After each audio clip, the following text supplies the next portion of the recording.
Bon, Monsieur Grosclaude, vous nous rappelez en 2 mots quel était l'objet de cette réunion? Alors l'objet, c'était présenter à l'État un projet d'office public de la langue occitane. 5 régions se sont rassemblées pour créer un outil public de politique linguistique en faveur de l'occitan. Et donc nous souhaitons que l'État intègre cet office public et nous venons présenter le projet. Créer un office public, ce serait pour quel but? Pour la défense de la langue occitane? Défense, mais surtout promotion. L'objectif, c'est avoir un outil public qui permette de faire qu'il y ait demain plus de locuteurs, plus de gens qui peuvent se réapproprier la langue ou se l'approprier. Une langue, ça se partage. Une langue, c'est pas quelque chose que l'on garde pour soi. C'est vivant, ça se partage. Un office public, c'est un lieu où on prend des décisions, des collectivités, l'État, en concertation avec le monde associatif pour qu'on puisse développer la langue. Aussi bien dans le domaine de l'enseignement scolaire que de l'enseignement pour adultes ou de la présence publique de la langue. Je pense par exemple les médias ou les lieux publics ou la vie sociale par exemple.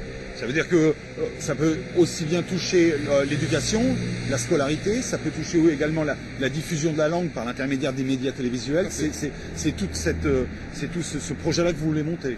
Voilà, c'est un projet qui pour nous a une coloration interministérielle. Nous sommes 5 régions et nous avons à parler avec plusieurs ministères. L'éducation, nous sommes aujourd'hui au ministère de l'Éducation et il y avait un représentant du ministère de la Culture. Et évidemment, les collectivités locales, au travers du ministère de l'Intérieur, sont importantes parce qu'il y a des sujets qui sont transversaux. L'éducation, c'est le ministère de l'Éducation, mais la présence de la langue, par exemple, dans la vie publique, ça touche aussi bien les collectivités que le ministère de la Culture quand il s'agit de spectacle ou quand il s'agit de création culturelle. Il y a là un sujet qui ne peut pas se limiter à un secteur.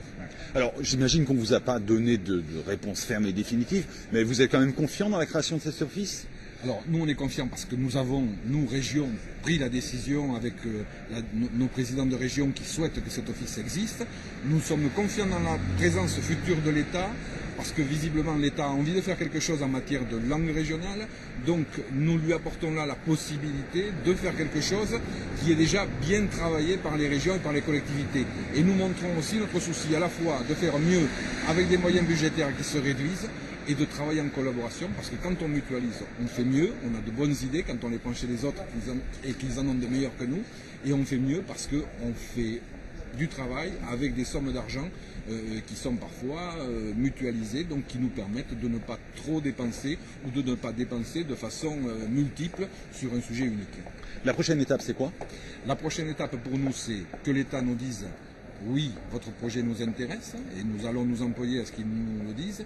Et l'étape suivante, nous faisons voter par nos assemblées régionales le principe de la création du groupement d'intérêt public, office public de la langue occitane.